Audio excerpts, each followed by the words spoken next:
यकीन मानिए यही जय घोष आज दुनिया के हर कोने में गूंज रहा है। देवी और सज्जनों, बाबा साहब को अपना प्रेरणा स्रोत मानने वाले हमारे माननीय प्रधानमंत्री जी ने भारतीय संविधान के लोकतांत्रिक आदर्शों की ध्वजा को विश्व के पटल पर ऊंचा और ऊंचा किया है। आइए दोनों हाथों पर उठाकर स्वागत करें भारत के संविधान को, देश का स्वाभिमान मानने वाले जन जन के प्रिय प्रधानमंत्री जी का। जोरदार तालियों से हाथ ऊपर उठाकर स्वागत, अभिनंदन वंदन करें। यमुनानगर की पावन धरती पर उमड़े देशभक्तों के इस जन सालाब में हर कोई लालायित है नजदीक से अपने प्रधानमंत्री जी की एक झलक पाने के लिए। आपका ये स्नेह स्वाभाविक है। आपसे आग्रह, देवी और सज्जनों, कृपया अपने अपना निर्धारित स्थान ग्रहण करें। दिल्ली में आज सुबह डॉक्टर भीमराव अंबेडकर की प्रतिमा पर पुष्पांजलि के बाद हिसार में हरियाणा के पहले अंतर्राष्ट्रीय एयरपोर्ट के ऐतिहासिक उद्घाटन, नई टर्मिनल बिल्डिंग के शिलान्यास एवं भिवानी मेडिकल कॉलेज के वर्चुअल शुभारंभ के बाद नॉन स्टॉप हरियाणा को 3 और अभूतपूर्व परियोजनाओं की सौगात देने के लिए माननीय प्रधानमंत्री जी आज यहां पधारे हैं। यमुनानगर की इस पावन धरा पर आपका हृदय से स्वागत है महोदय। मंच पर विराजमान हरियाणा के माननीय मुख्यमंत्री श्री नायब सिंह सैनी जी, माननीय विद्युत तथा आवासन एवं शहरी कार्य मंत्री भारत सरकार श्री मनोहर लाल जी, मंचासीन केंद्रीय एवं राज्य मंत्रिमंडल के सम्मानित मंत्रीगण एवं जन प्रतिनिधिगण की गरिमामयी उपस्थिति को भी हम नमन करते हैं। आइए एक बार पुनः तालियों के जय घोष द्वारा अपना वंदन अभिनंदन नए भारत के शिल्पकार माननीय प्रधानमंत्री जी एवं देश सेवा में समर्पित अन्य सभी मंचासीन विभूतियों तक पहुंचाएं। विकसित भारत विकसित हरियाणा के समारोह की भव्यता में 4 चांद लगाने कोने कोने से यहां पधारे आप सभी देशभक्तों का भी हम हार्दिक स्वागत करते हैं। अब मैं हरियाणा के माननीय मुख्यमंत्री जी से आग्रह करता हूं कि वो स्मृति चिन्ह भेंट कर माननीय प्रधानमंत्री जी का स्वागत करें। सबसे पहले गेहूं की बालियों का गुलदस्ता, सूरज की तपती धूप में सोने से चमकती ये बालियां अन्नदाता के पसीने और परिश्रम की महक समेटे हैं। आज पूरा देश बैसाखी की उमंग से सराबोर है। आसाम में बिहू के नाम से तो बंगाल में पोहला बैशाख के रूप में इसमें कमल के फूल भी हैं जो राष्ट्र की आराधना के प्रतीक हैं। और अब माननीय प्रधानमंत्री जी को अंग वस्त्र और उससे पहले हरियाणा की आन बान और शान की प्रतीक पगड़ी माननीय प्रधानमंत्री जी को पहनाकर उन्हें सम्मानित करेंगे माननीय मुख्यमंत्री महोदय। उन्हीं के शब्दों में, जहां दूध दही का खाना वैसा है अपना हरियाणा। इन्हीं परंपराओं में शामिल गौरवशाली पगड़ी जो यहां के सांस्कृतिक मूल्यों को खुद में समाहित किए है। हरियाणा ने आज भी अपनी इस गौरवशाली विरासत को सहेज कर संजो कर रखा है। इस पगड़ी ने G20 शिखर सम्मेलन में कई विदेशी मेहमानों को जीता था और अब अंग वस्त्र भेंट कर मुख्यमंत्री महोदय माननीय प्रधानमंत्री जी का सम्मान करते हुए हथकरघा बुनकरों की कारीगरी से बुना, अटूट स्नेह के धागों से सजा, अब माननीय केंद्रीय मंत्री एवं हरियाणा के निवर्तमान मुख्यमंत्री श्री मनोहर लाल जी द्वारा बाबा साहब का चित्र माननीय प्रधानमंत्री जी को भेंट किया जाएगा। देवी और सज्जनों, इसे टेक्सटाइल के वेस्ट से बनाया गया है, जिसकी चर्चा माननीय प्रधानमंत्री जी ने गत माह मन की बात में की थी। उन्होंने पानीपत में उभरती टेक्सटाइल रिसाइकलिंग हब का भी जिक्र किया था। आपकी तालियों का जय घोष रुकना नहीं चाहिए देवी और सज्जनों। बहुत बहुत आभार। माननीय प्रधानमंत्री जी ने बाबा साहब के आदर्शों को पूरा जीवन जिया है। जिस भारत के भारत खेलते सिंहों की संतान से कोई देश नहीं है बढ़कर अपने हिंदुस्तान से। और अब हिंदुस्तान के हृदय सम्राट को आत्मनिर्भर भारत को प्रतिबिंबित करती सिंह की प्रतिमूर्ति भेंट करेंगे हरियाणा के परिवहन, आवास एवं जेल मंत्री श्री कृष्णलाल पवार। देवी और सज्जनों, इस स्मृति चिन्ह को पूर्णतः स्क्रैप से बनाया गया है। इसमें छोटी छोटी कीलें, नट बोल्ट, तारें इत्यादि शामिल हैं। यमुनानगर देश के प्राचीनतम औद्योगिक नगरों में सदैव मशहूर रहा है और मेटल नगरी के नाम से मशहूर यमुनानगर स्क्रैप रिसाइकलिंग में एक अग्रणी भूमिका निभा रहा है। बहुत बहुत आभार महोदय। देवी और सज्जनों, मंच पर उपस्थित केंद्रीय मंत्री भारत सरकार माननीय श्री मनोहर लाल जी ने लगभग 1 दशक तक हरियाणा के मुख्यमंत्री के पद को सुशोभित किया। एवं राज्य में सुशासन तथा समावेशी विकास की दशा और दिशा को नया रूप दिया, जन जन की आकांक्षाओं को नई परिवाज दी। देवियों सज्जनों, आप सबकी पुरजोर करतल ध्वनि के बीच माननीय केंद्रीय मंत्री तथा हरियाणा के पूर्व मुख्यमंत्री जी से आग्रह करूंगा कि कृपया स्वागत संबोधन के लिए पधारें।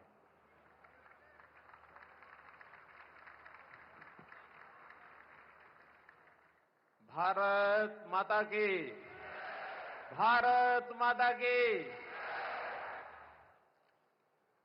अपने देश के लोकप्रिय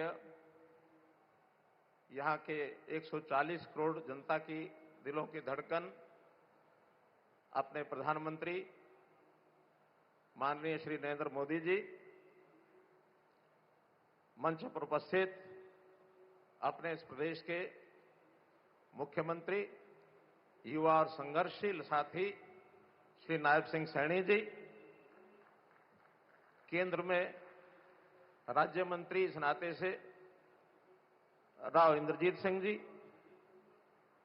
केंद्र में राज्य मंत्री इस नाते से श्री कृष्णपाल गुर्जर जी, प्रदेश के ऊर्जा मंत्री श्री अनिल विज जी, कैबिनेट मंत्री हरियाणा श्री कृष्णलाल पंवार जी, कैबिनेट मंत्री हरियाणा श्री श्याम सिंह राणा जी, सभी उपस्थित सांसदगण, प्रदेश के सभी अन्य नेतागण और हरियाणा भर से आए हुए सभी हमारे भाइयों बहनों, ऊर्जा विभाग से संबंधित सभी हमारे अधिकारीगण, आज सबसे पहले संविधान निर्माता डॉक्टर भीमराव जी अंबेडकर, उनकी जयंती का दिन 14 अप्रैल है।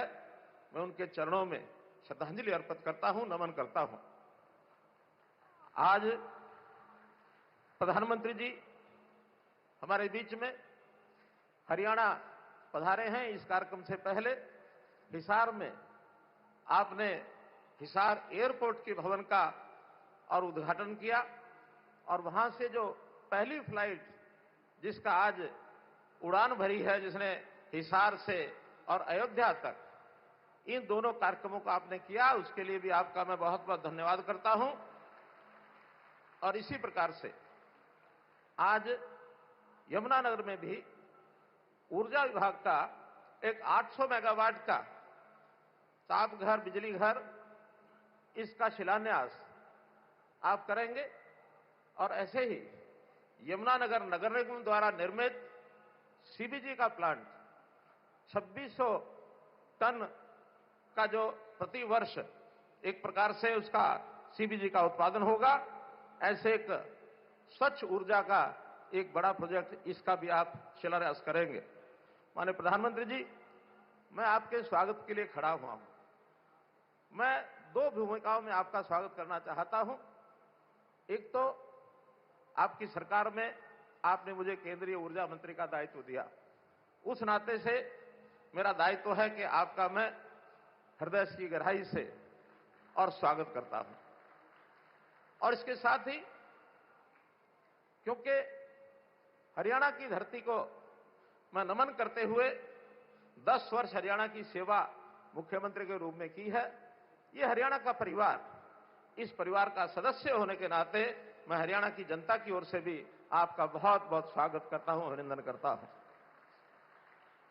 जैसा यमुनानगर ये स्थान, इस स्थान के बारे में भी मैं इतना बताना चाहूंगा कि ये स्थान मेरे लिए भी बहुत महत्वपूर्ण है।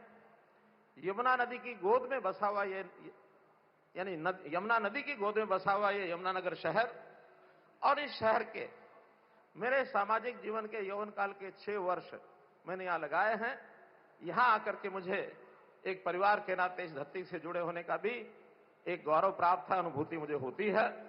और यही नहीं, आपका भी लगातार हरियाणा के साथ जो प्रेम रहा है, आपकी भी संगठनात्मक तौर पर इस हरियाणा की भूमि के साथ विशेष संबंध, ये आपकी कर्मभूमि रही है।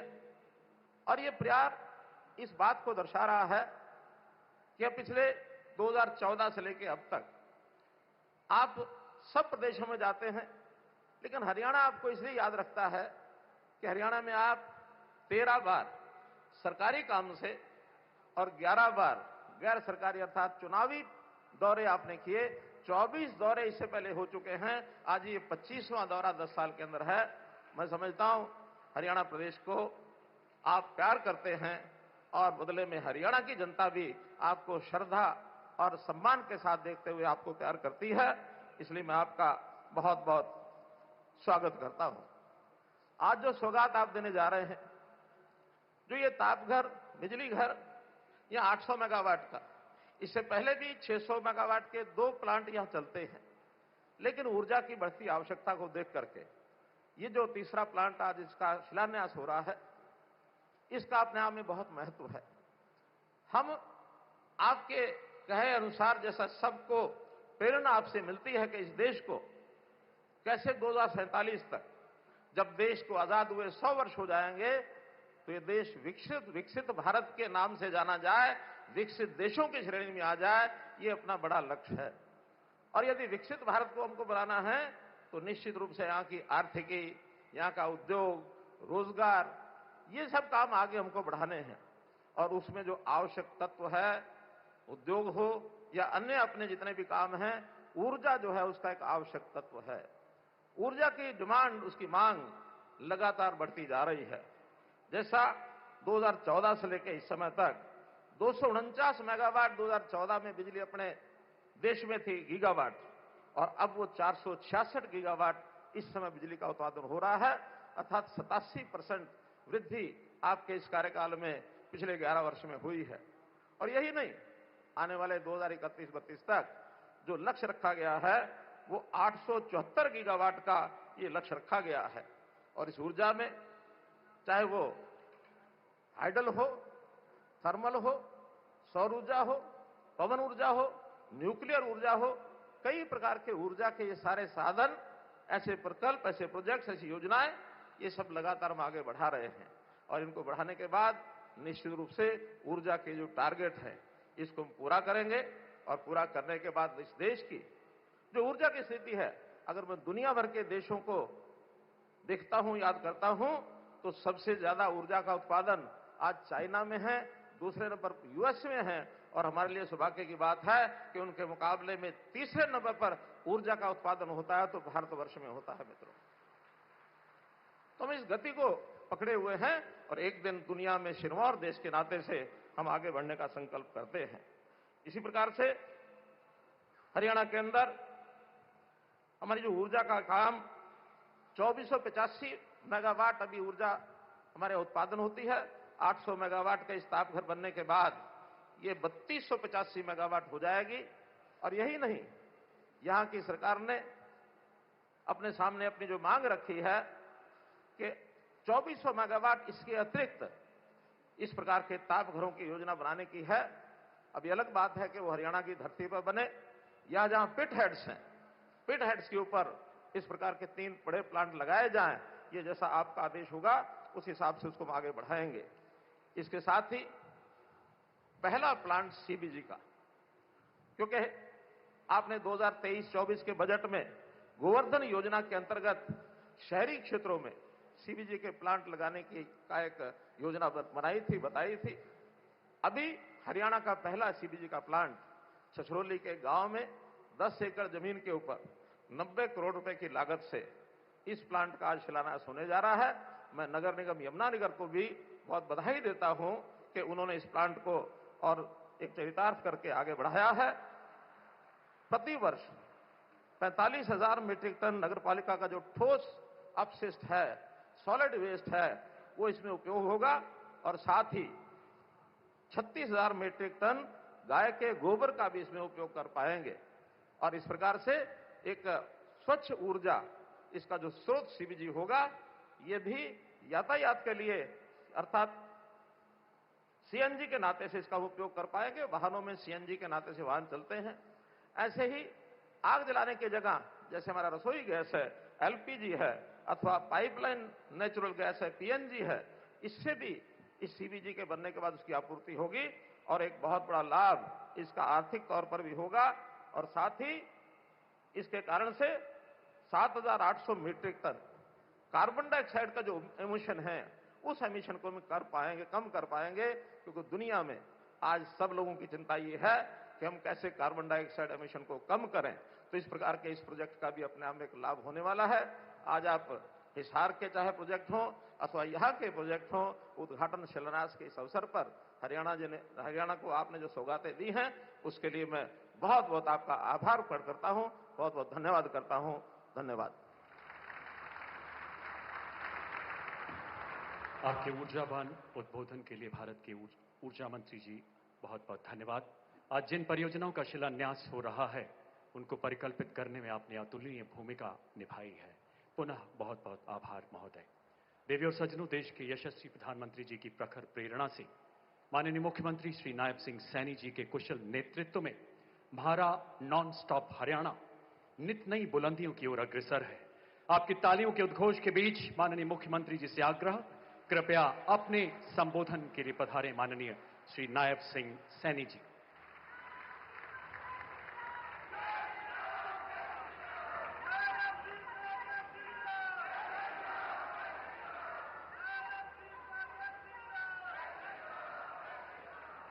भारत माता की। भाई, दुनिया के सबसे लोकप्रिय नेता, भारत के यशस्वी प्रधानमंत्री आपके बीच में बैठे हैं, हरियाणा के बीच में बैठे हैं। हरियाणा की धाकड़ आवाज आनी चाहिए एक जोरदार जयकारे के साथ, भारत माता के।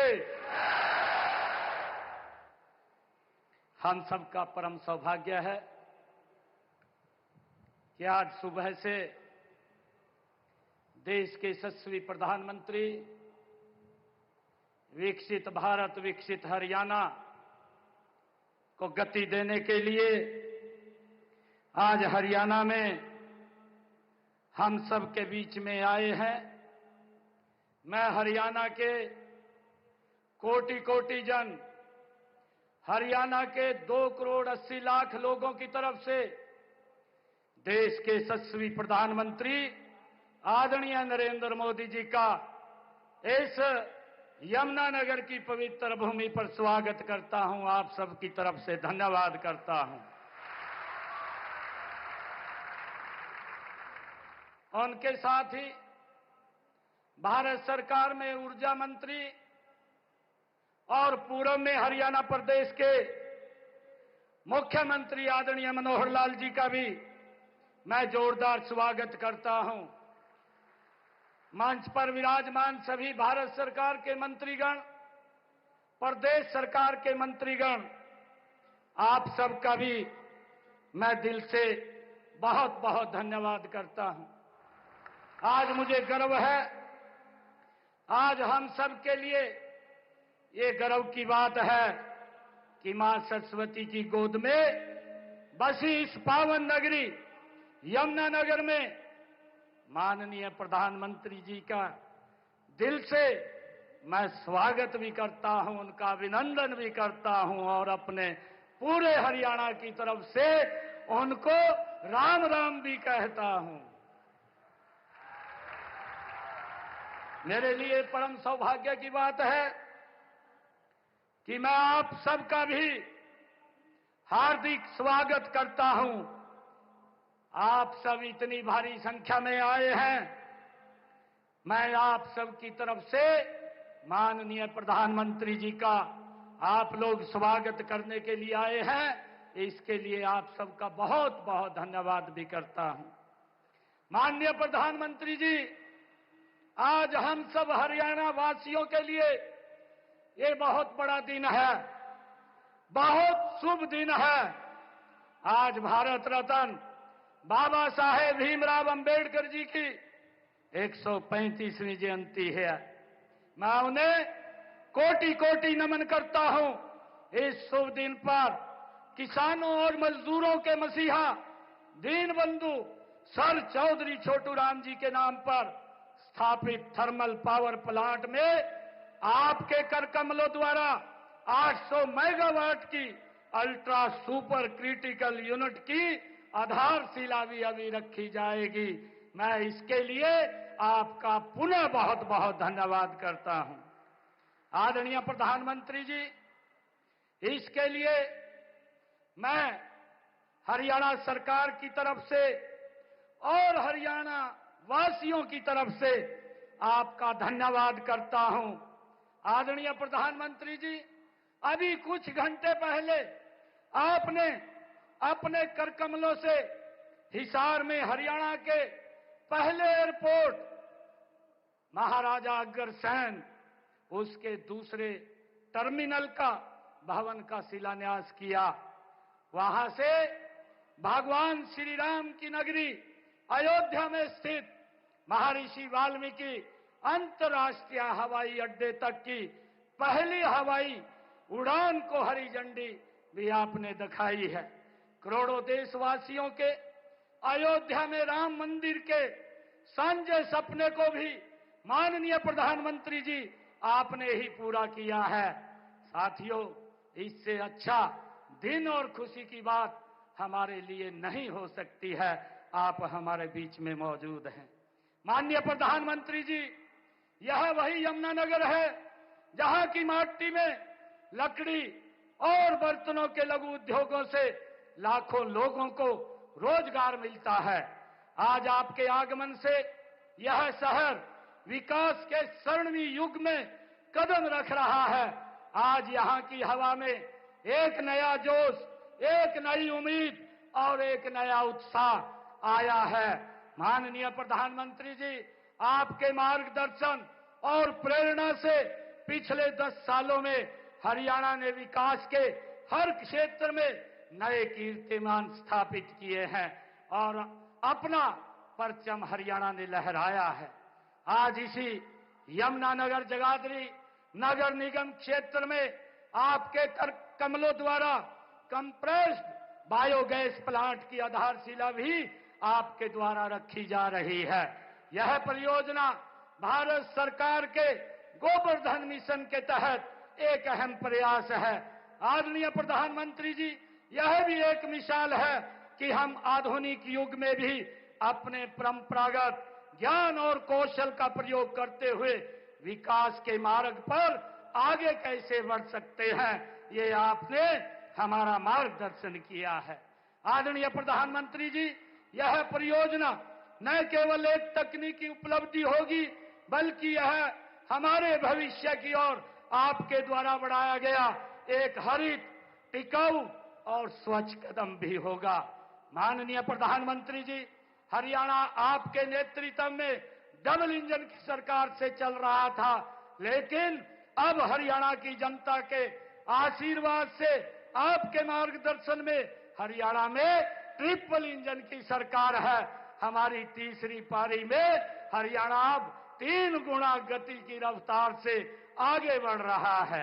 माननीय प्रधानमंत्री जी, आपके कुशल और आपके विजन से आज हरियाणा को ऐसा कोई जिला नहीं जहां से कोई नेशनल हाईवे न गुजरता हो, ऐसा कोई शहर, गांव, गली या कस्बा नहीं जिसकी कनेक्टिविटी जिला मुख्यालय से न हो। और आज आपके आशीर्वाद से इसमें एक और महत्वपूर्ण कड़ी जुड़ रही है, रेवाड़ी बाईपास परियोजना की। मैं इसके लिए भी हरियाणा की जनता की ओर से आपका धन्यवाद करता हूं, हृदय से आपका आभार व्यक्त करता हूं। आदरणीय प्रधानमंत्री जी, हरियाणा ने पिछले 10 सालों में हर क्षेत्र में अलग अलग उपलब्धियां हासिल की है, अपनी एक अलग पहचान बनाई है, अपनी एक अलग जगह बनाई है। माननीय प्रधानमंत्री जी, आपने ऊर्जा को राजनीति से हटकर राष्ट्र नीति में बदला है। आज हरियाणा में बिजली के क्षेत्र में क्रांतिकारी बदलाव आया है। पिछले 10 वर्षों में हमारे बिजली उपकरणों का घाटा 30% से घटकर केवल 10.4% रह गया है। यह चमत्कार संभव हो पाया है आपके द्वारा शुरू की गई उदय स्कीम से ये संभव हो पाया है। हाल ही में जारी वर्ष 2023-24 की राष्ट्रीय रैंकिंग में मुझे खुशी है आपको बताते हुए हमारा हरियाणा का उत्तर हरियाणा बिजली वितरण निगम ने पूरे देश में प्रथम स्थान प्राप्त किया है। इतना ही नहीं, पूरे देश में दूसरा स्थान हमारे दक्षिणी हरियाणा बिजली वितरण निगम को मिला है। हमारे राज्य के लिए यह एक ऐतिहासिक उपलब्धि है। माननीय प्रधानमंत्री जी, हमारे पूर्व में मुख्यमंत्री श्री मनोहर लाल जी ने हरियाणा में हमारा गांव जगमग गांव योजना के तहत 24 घंटे बिजली देने का प्रावधान हरियाणा में किया है। मुझे गर्व है कि आज 5,870 गांव में 24 घंटे बिजली की आपूर्ति की जा रही है। बाकी बचे 1,366 गांवों को इस योजना का लाभ लेने के लिए प्रोत्साहित करने के लिए शीघ्र ही हम एक नई स्कीम शुरू करेंगे। माननीय प्रधानमंत्री जी, हरियाणा आपको अपना मानता है, अपना समझता है और हक से माननीय प्रधानमंत्री जी आपसे अपनी बात कहता है। जब आप पीछे चुनाव के दौरान हरियाणा में आए थे, तब आपने हरियाणा की सेवा करने के लिए जनता से आशीर्वाद मांगा था। माननीय प्रधानमंत्री जी, हरियाणा के लोगों ने तीसरी बार ऐतिहासिक और पूर्ण बहुमत की सरकार का आशीर्वाद देकर बता दिया है कि हरियाणा के लोग आपके साथ हैं, आपकी नीति के साथ हैं, आपकी नीयत के साथ हैं और आपके नेतृत्व के साथ हैं। आपके विकसित भारत के संकल्प के साथ हरियाणा है।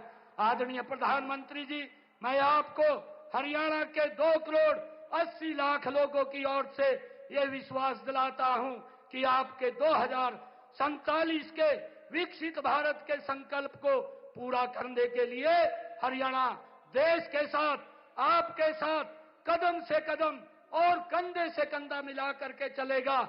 माननीय प्रधानमंत्री जी, आपको विश्वास दिलाता हूं कि विकसित भारत के मानचित्र पर विकसित हरियाणा की भी तस्वीर होगी। मैं एक बार पुनः हरियाणा के अपने सभी परिवारजनों की ओर से आप हरियाणा में पधारे हैं, आने पर हरियाणा के विकास को नई दिशा और नई ऊंचाई देने के लिए हृदय से आपका अभिनंदन करता हूं, आपका वंदन करता हूं, आपका स्वागत करता हूं।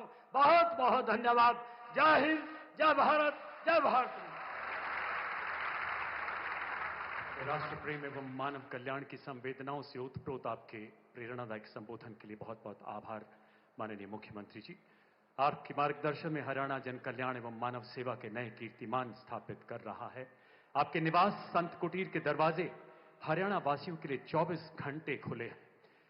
हरियाणा सरकार अपने तीसरे कार्यकाल में तिगुनी गति से विकसित भारत एवं विकसित हरियाणा के लक्ष्य की ओर अनवरत अग्रसर है और इस संकल्प सिद्धि को केंद्र सरकार की विभिन्न विकास परियोजनाएं लगातार नई ऊर्जा, नई गति शक्ति प्रदान कर रही हैं और इसी महाप्रकल्प में नए आयाम जोड़ते हुए माननीय प्रधानमंत्री जी द्वारा आज यहां 3 ऐतिहासिक परियोजनाओं का शिलान्यास एवं उद्घाटन किया जा रहा है। देवी और सज्जनों, इसकी विस्तृत जानकारी एवं हरियाणा के पिछले 10 सालों की विकास यात्रा को 2 लघु फिल्मों द्वारा भी दिखाया जाएगा। आप सबकी करतल ध्वनि के जय घोष के बीच माननीय प्रधानमंत्री जी से निवेदन, कृपया रिमोट का बटन दबाकर इन प्रकल्पों का शिलान्यास एवं उद्घाटन करें। माननीय प्रधानमंत्री महोदय।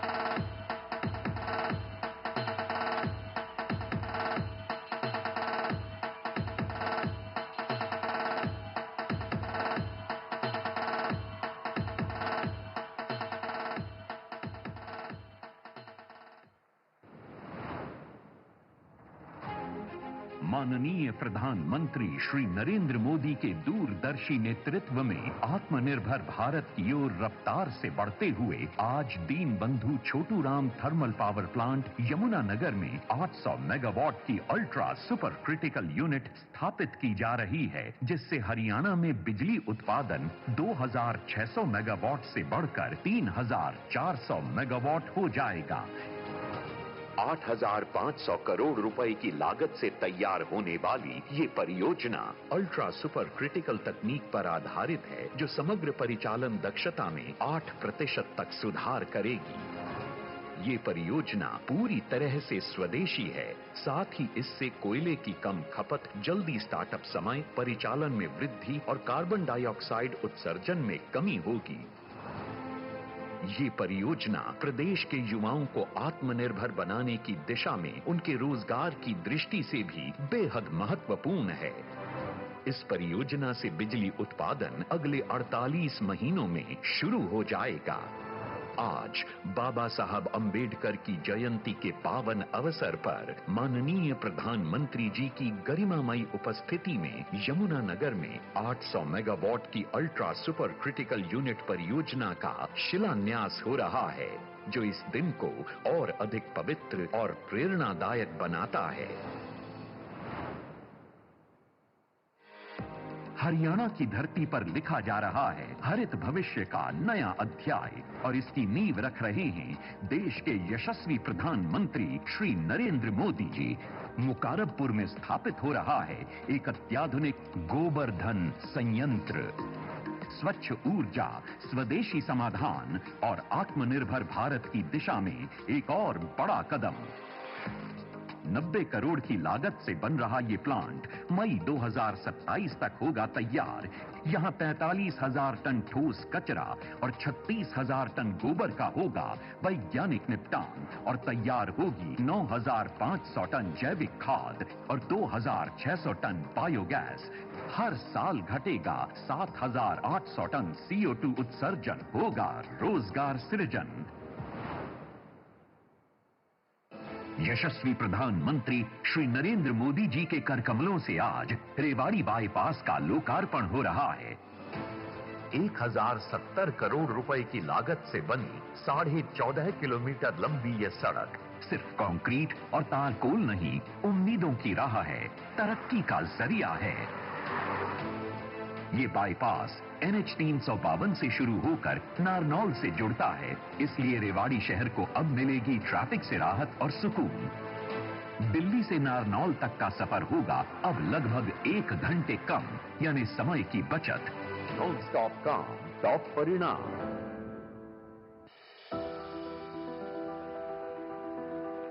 2014 जब इतिहास में रचा गया एक नया अध्याय। शपथ लेता हूं कि विधि द्वारा स्थापित भारत के एक ऐसे नए युग का आरंभ हुआ जहां सबका साथ, सबका विकास और सबका विश्वास ने लिखी व्यवस्था परिवर्तन गाथा।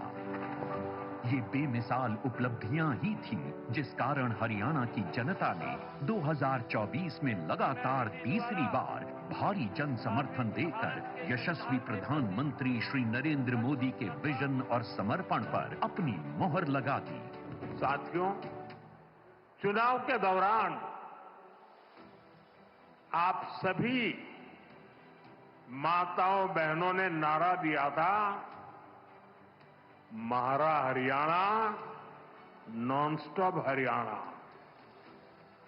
उस नारे को हम सभी ने अपना संकल्प बना दिया।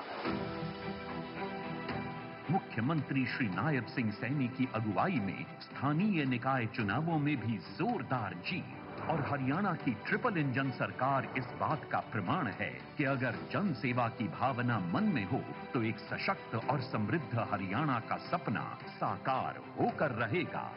साथियों, अगर नीति, नियत और नेतृत्व सही हो तो समाज में भी परिवर्तन आता है और देश में भी आता है। 10 वर्ष अपार हर्ष और नव उत्कर्ष की तर्ज पर प्रधानमंत्री श्री नरेंद्र मोदी और मौजूदा केंद्रीय मंत्री एवं पूर्व मुख्यमंत्री श्री मनोहर लाल की नीतियों से पहचान पत्र के जरिए स्वाभिमान के साथ घर बैठे 52 लाख परिवारों को योजनाओं और सेवाओं का लाभ मिलने लगा है। 60 विभागों की 819 सेवाएं ऑनलाइन उपलब्ध हैं। दफ्तर और दरखास्त का चक्कर हुआ खत्म। अंत्योदय परिवारों का हुआ उत्थान। सरकारी नौकरियों में पर्ची खर्ची के सिस्टम पर लगा full stop. Online transfer system, किसानों की सभी फसलें बिना किसी झंझट के बिकती हैं एमएसपी पर और फसल खरीद का पैसा सीधा खाते में। हरियाणा बना है खेलों का पावर हाउस। आयुष्मान भारत चिरायु योजना ने दिया सुकून, हर जिले में बन रहा है मेडिकल कॉलेज। महिला सशक्तिकरण की मिसाल बना हरियाणा, हर घर नल से जल। 2014 से पहले राज्य में बिजली के लिए मचता था हाहाकार। आज म्हारा गांव जगमग गांव योजना के तहत लगभग 6000 गांवों में 24 घंटे बिजली आपूर्ति हो रही है। प्रदेश में शैक्षणिक विकास को मिली है एक नई गति। सामाजिक सुरक्षा पेंशन 2014 के मुकाबले आज 3 गुना 3000 रुपए मासिक कर दी गई। बीते 10 साल में हरियाणा नॉन स्टॉप विकास के कारण बदलावों का साक्षी बना और ये यात्रा नॉन स्टॉप जारी है क्योंकि यहां है ट्रिपल इंजन सरकार, तिगुनी रफ्तार। बहुत बहुत आभार महोदय। आइए जोरदार तालियों से अभिवादन करें इन अलौकिक पलों का। 10 वर्ष अपार हर्ष, नव उत्कर्ष। पिछले 10 सालों में देश उन्नति और उत्थान की ऐसी गौरव गाथा रच रहा है जो युगों युगों तक देशवासियों को प्रेरित करेगी। इस नवजागरण के प्रणेता, नए भारत के शिल्पी को सुनने के लिए आज दुनिया का हर अंतर्राष्ट्रीय मंच प्रतीक्षारत रहता है। देवियों और सज्जनों, शिवालिक की पर्वत श्रृंखलाओं के उस पार तक जाती आपकी तालियों के गूंज के साथ आइए माननीय प्रधानमंत्री जी से आग्रह करें कि अपने आशीर्वचनों से हमारा मार्गदर्शन करें, अपने ओजस्वी उद्बोधन से हमें अनुग्रहित करें माननीय प्रधानमंत्री महोदय।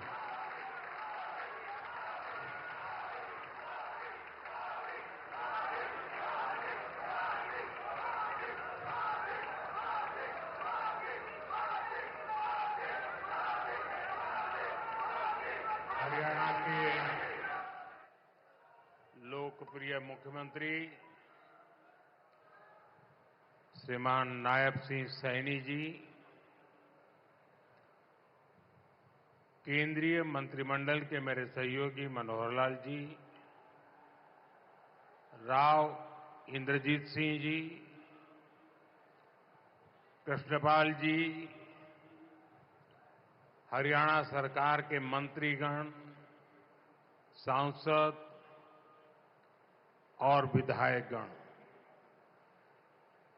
और मेरे प्यारे भाई और बहनों, हरियाणा के मेरे भाई बहनन मोदी की राम राम।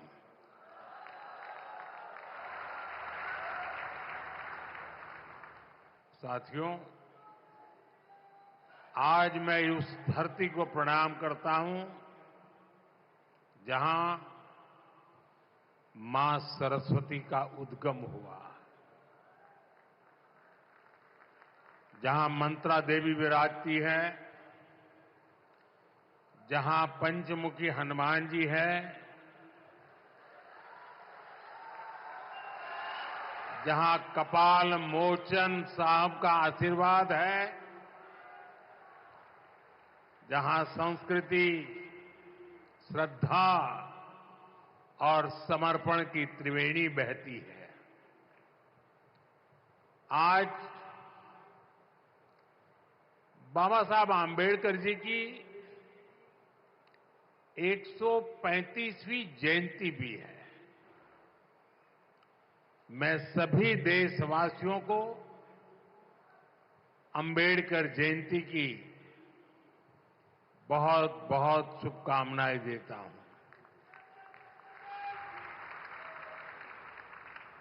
बाबा साहब का विजन,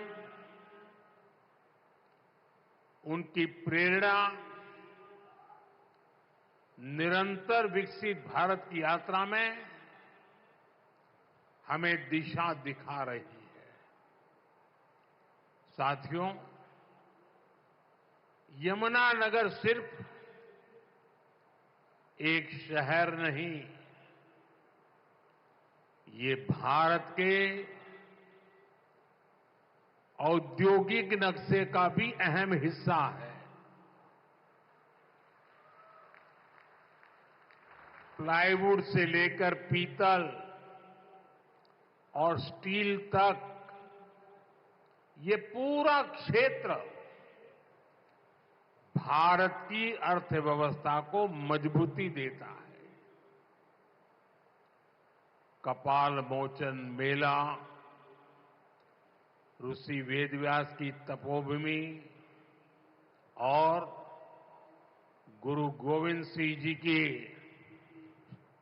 एक प्रकार से शस्त्र भूमि। साथियों, ये अपने आप में एक गरिमा बढ़ाने वाली बात है। और यमुनानगर के साथ तो जैसे अभी मनोहर लाल जी बता रहे थे, सैनी जी बता रहे थे, मेरी कई पुरानी यादें जुड़ी हुई हैं। जब मैं हरियाणा का प्रभारी था तो पंचकुला से यहां आना जाना लगा रहता था। यहां काफी सारे पुराने कार्यकर्ताओं के साथ मुझे काम करने का अवसर मिला है। ऐसे कर्मठ कार्यकर्ताओं की परंपरा आज भी चल रही है।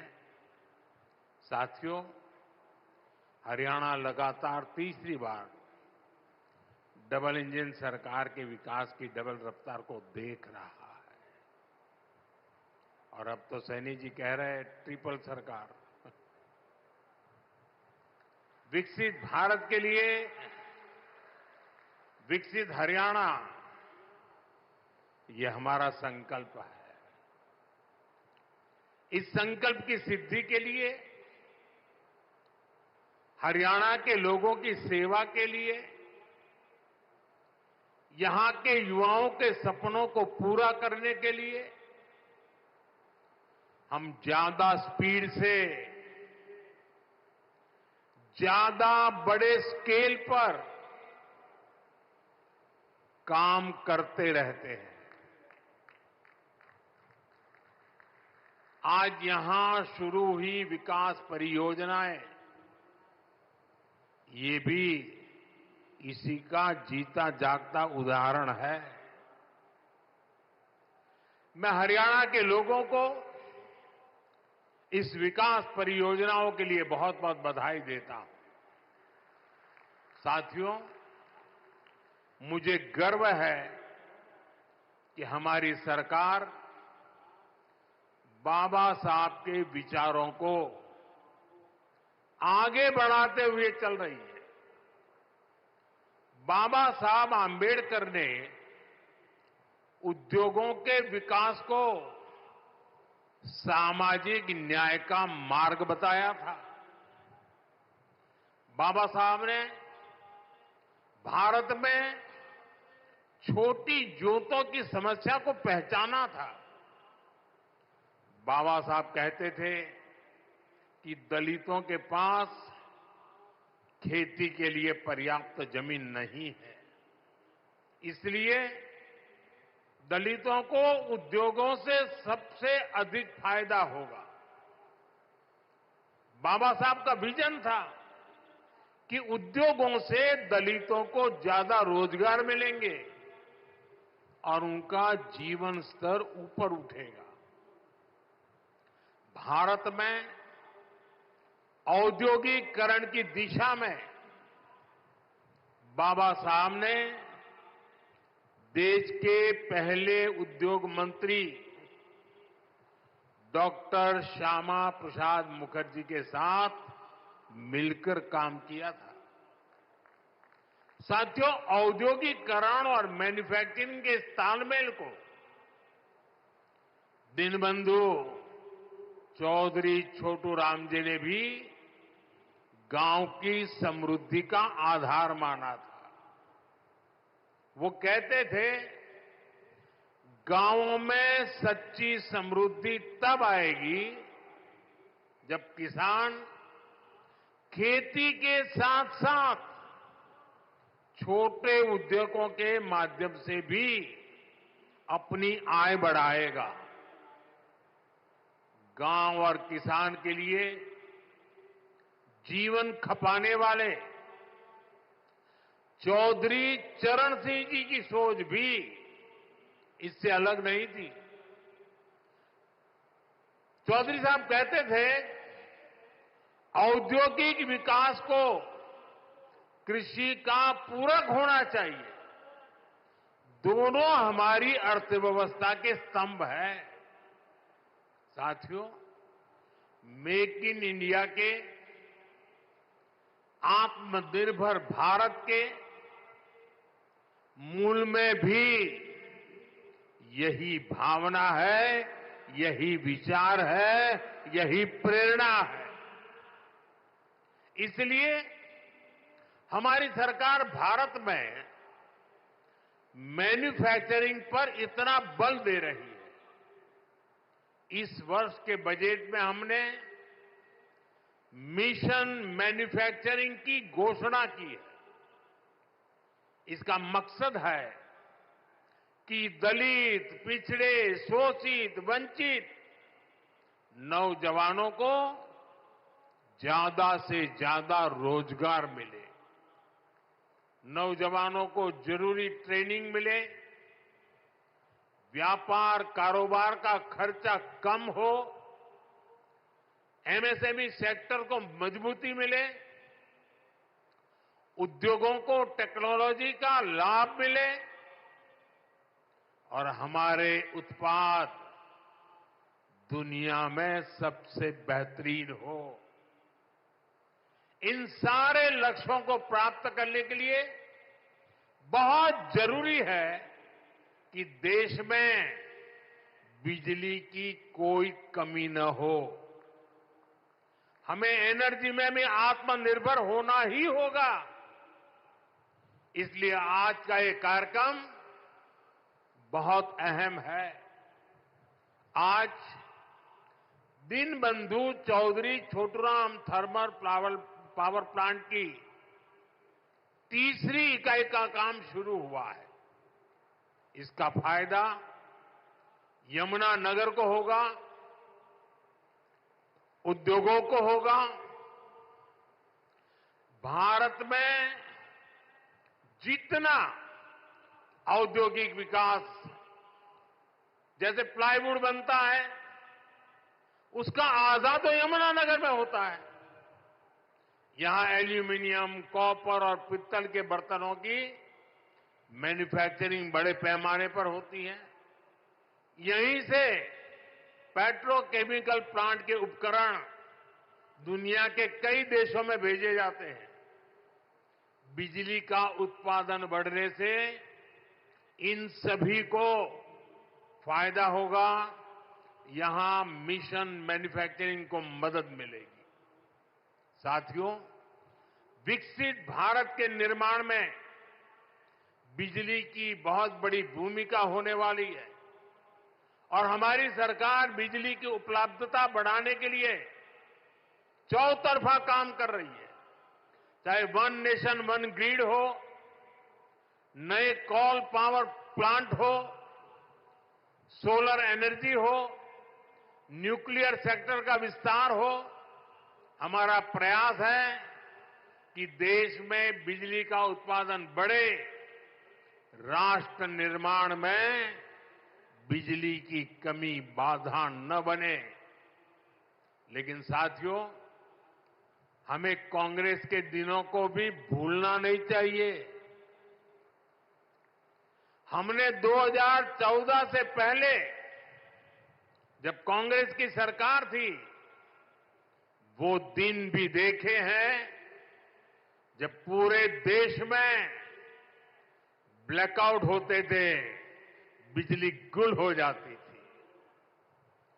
कांग्रेस की सरकार रहती तो देश को आज भी ऐसे ही ब्लैकआउट से गुजरना पड़ता।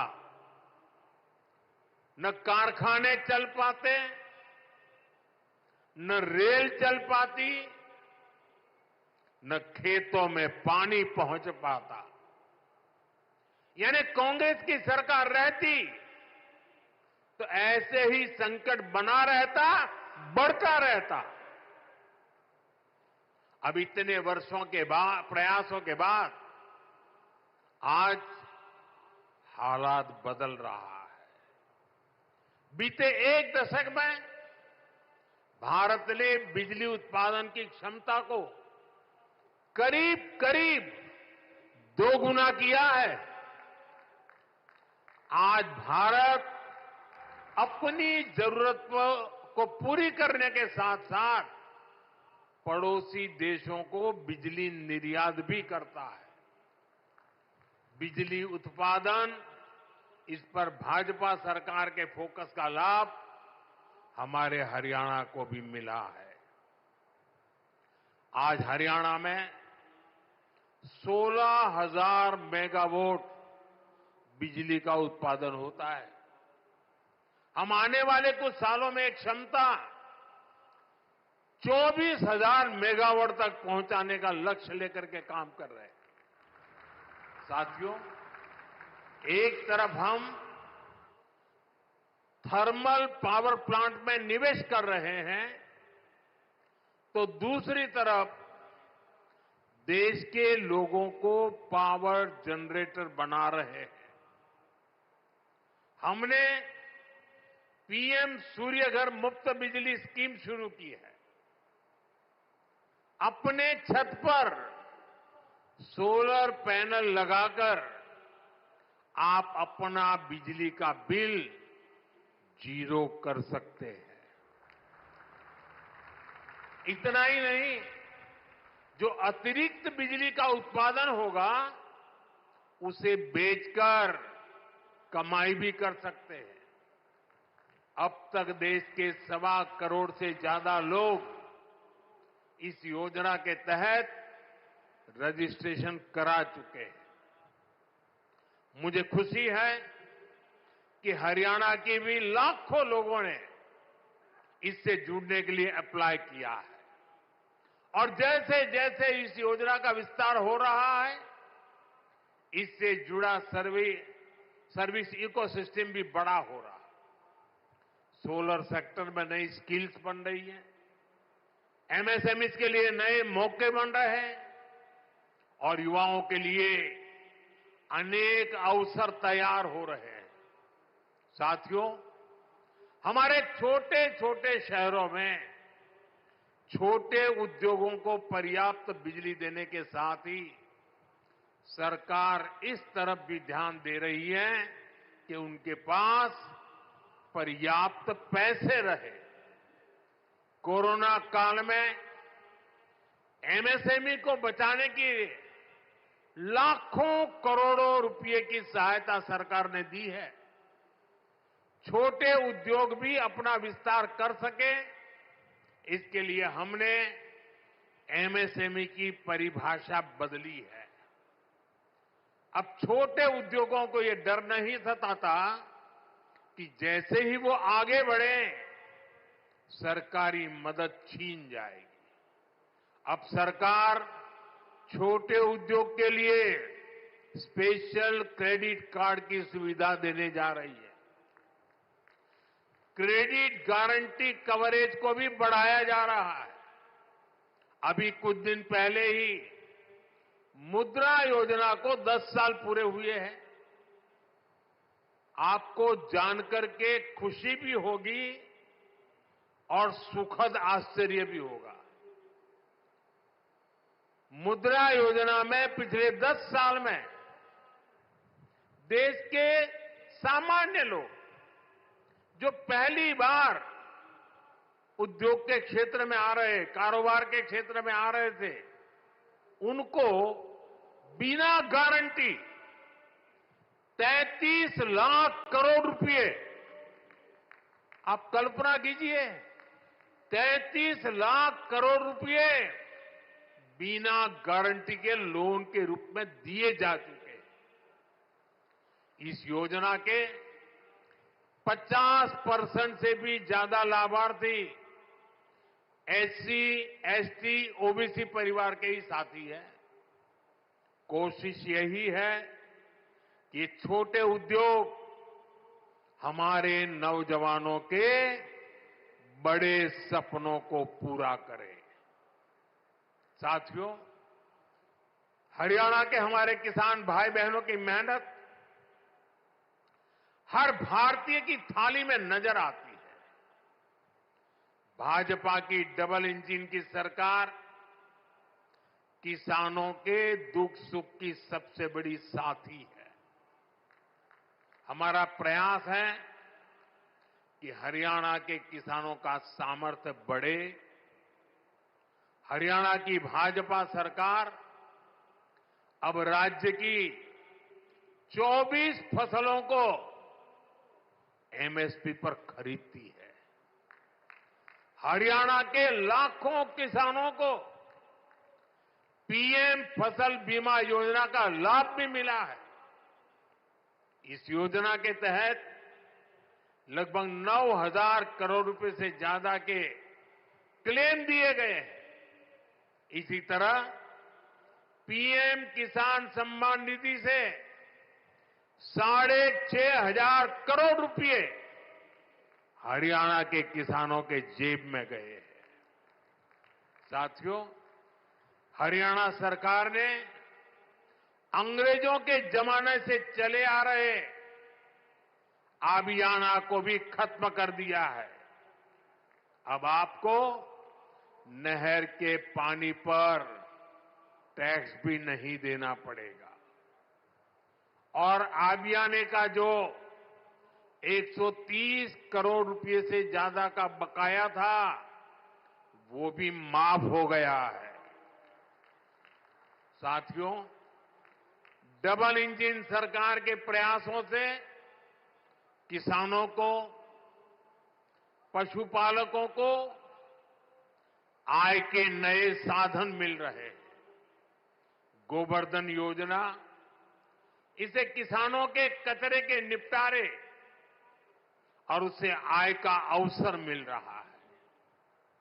गोबर से, खेती के अवशेष से, दूसरे जैविक कचरे से बायोगैस बनाई जा रही है। इस वर्ष के बजट में देश भर में 500 गोवर्धन प्लांट बनाने की घोषणा की गई है। आज यमुनानगर ने भी नए गोवर्धन प्लांट की आधारशिला रखी गई है।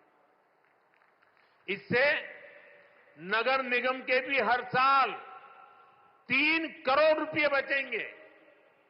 गोवर्धन योजना स्वच्छ भारत अभियान में भी मदद कर रही है। साथियों, हरियाणा की गाड़ी अब विकास के पथ पर दौड़ रही है। यहां आने से पहले मुझे हिसार में लोगों के बीच जाने का अवसर मिला। वहां से अयोध्या धाम के लिए सीधी हवाई सेवा शुरू हुई है। आज रेवाड़ी के लोगों को बाईपास की सौगात भी मिली है। अब रेवाड़ी के बाजार, चौराहों, रेलवे फाटकों पर लगने वाले ट्रैफिक जाम से लोगों को छुटकारा मिल जाएगा। ये 4 लेन का बाईपास गाड़ियों को बड़ी आसानी से शहर से बाहर निकाल देगा। दिल्ली से नारनौल की यात्रा में 1 घंटा समय कम लगेगा। मैं आपको इसकी बधाई देता हूं। साथियों, हमारे लिए राजनीति सत्ता सुख का नहीं, सेवा का माध्यम है। जनता की भी सेवा का माध्यम और देश की सेवा का भी माध्यम। इसलिए भाजपा जो कहती है उसे डंके की चोट पर करती भी है। हरियाणा में तीसरी बार सरकार बनने के बाद हम लगातार आपसे किए वायदे पूरे कर रहे हैं। लेकिन कांग्रेस शासित राज्यों में क्या हो रहा है?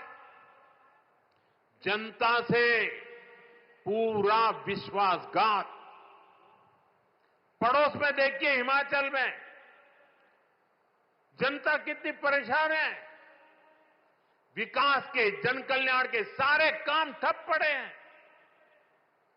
कर्नाटका में बिजली से लेकर दूध तक, बस किराए से लेकर बीज तक, हर चीज महंगी हो रही है। मैं सोशल मीडिया पर देख रहा था, कर्नाटका में कांग्रेस सरकार ने जो महंगाई बढ़ाई है, भांति भांति के टैक्स लगाए हैं। सोशल मीडिया में लोगों ने बड़ा आर्टिकुलेट किया है और उन्होंने कहा है, और ए टू जेड पूरी एबीसीडी और हर अक्षर के साथ कैसे कैसे उन्होंने टैक्स बढ़ाए, उसका ए टू जेड पूरा लिस्ट बना करके ये कर्नाटक की कांग्रेस सरकार की पोल खोल के रखी है। खुद वहां के मुख्यमंत्री के करीबी कहते हैं कि कांग्रेस ने कर्नाटका को करप्शन में नंबर 1 बना दिया। साथियों, तेलंगाना की कांग्रेस सरकार भी जनता से किए वादे भूल गई है। वहां कांग्रेस, वहां की सरकार जंगलों पर बुलडोजर चलवाने में व्यस्त है। प्रकृति को नुकसान, जानवरों को खतरा, यही है कांग्रेस की कार्यशैली। हम यहां कचरे से गोवर्धन बनाने के लिए मेहनत कर रहे हैं और वो बने बनाए जंगलों को उजाड़ रहे हैं। यानी सरकार चलाने के 2 मॉडल आपके सामने हैं। एक तरफ कांग्रेस का मॉडल है जो पूरी तरह झूठ साबित हो चुका है, जिसमें सिर्फ कश्मीर कुर्सी के बारे में सोचा जाता है। दूसरा मॉडल बीजेपी का है जो सत्य के आधार पर चल रहा है, बाबा साहब आंबेडकर ने दी हुई दिशा पर चल रहा है, संविधान की मर्यादाओं को सर आंखों पर चढ़ा के चल रहा है और सपना है विकसित भारत बनाने के लिए प्रयास करना। आज यहां यमुनानगर में भी हम इसी प्रयास को आगे बढ़ता देखते हैं। साथियों, मैं आपसे एक और अहम विषय की चर्चा करना चाहता हूं। कल देश ने वैशाखी का पर्व मनाया है। कल ही जलियांवाला बाग हत्याकांड के भी 106 वर्ष हुए हैं। इस हत्याकांड में अपनी जान गंवाने वालों की स्मृतियां आज भी हमारे साथ है। जलियांवाला हत्याकांड में शहीद हुए देशभक्तों और अंग्रेजों की क्रूरता के अलावा एक और पहलू है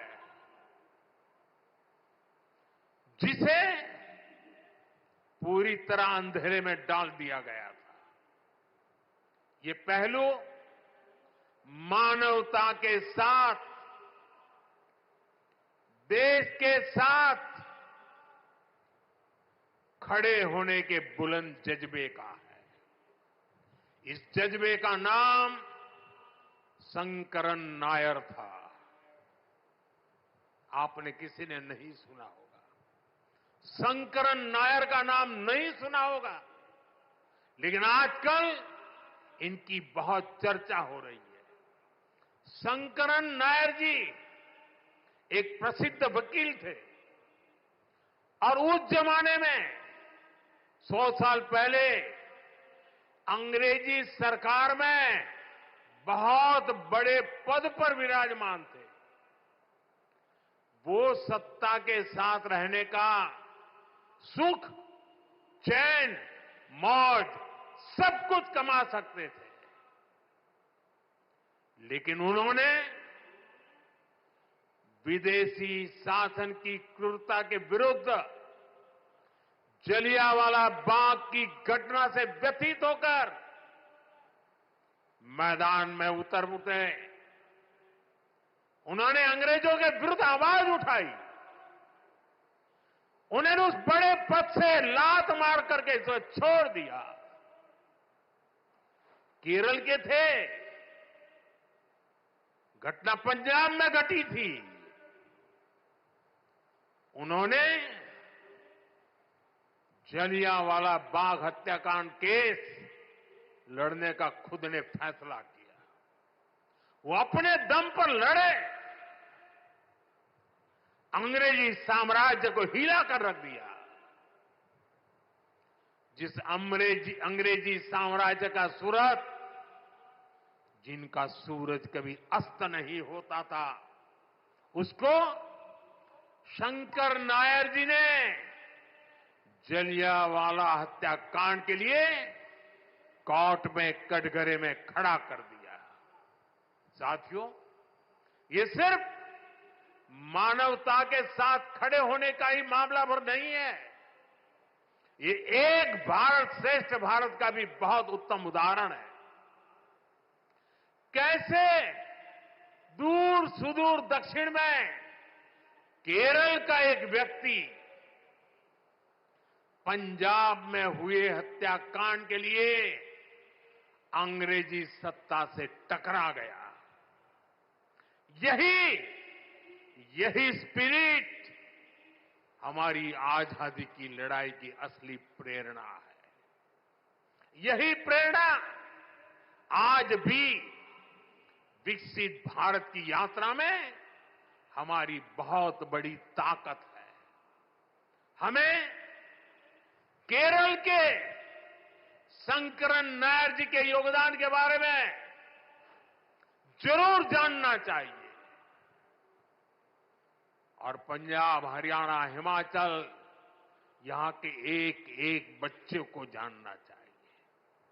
साथियों, गरीब, किसान, नौजवान और नारी शक्ति, इन चारों स्तंभों को सशक्त करने के लिए डबल इंजन सरकार निरंतर काम कर रही है। हम सभी के प्रयासों से हरियाणा जरूर विकसित होगा। मैं अपनी आंखों से देख रहा हूं, हरियाणा फलेगा, फूलेगा, देश का नाम रोशन करेगा।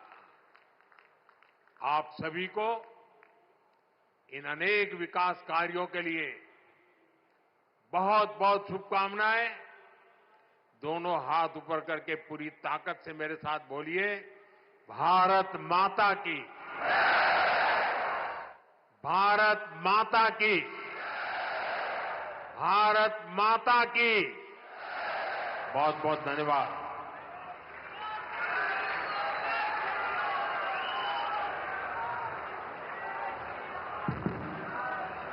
बहुत बहुत धन्यवाद माननीय प्रधानमंत्री महोदय। देवी और सज्जनों, आइए एक बार पुनः तालियों के जयनाद से अपना आभार हमारे प्रेरणा पुंज विकसित भारत के संकल्प के शिल्पकार माननीय प्रधानमंत्री जी तक पहुंचाएं। जोरदार तालियों से अभिवादन करें, वंदन अभिनंदन करें। आज से 10 साल पहले 20 अप्रैल 2015 को दिल्ली के अंबेडकर अंतर्राष्ट्रीय केंद्र के शिलान्यास के दौरान आपने कहा था मान्यवर कि अगर बाबा साहब न होते तो नरेंद्र मोदी कहां होते।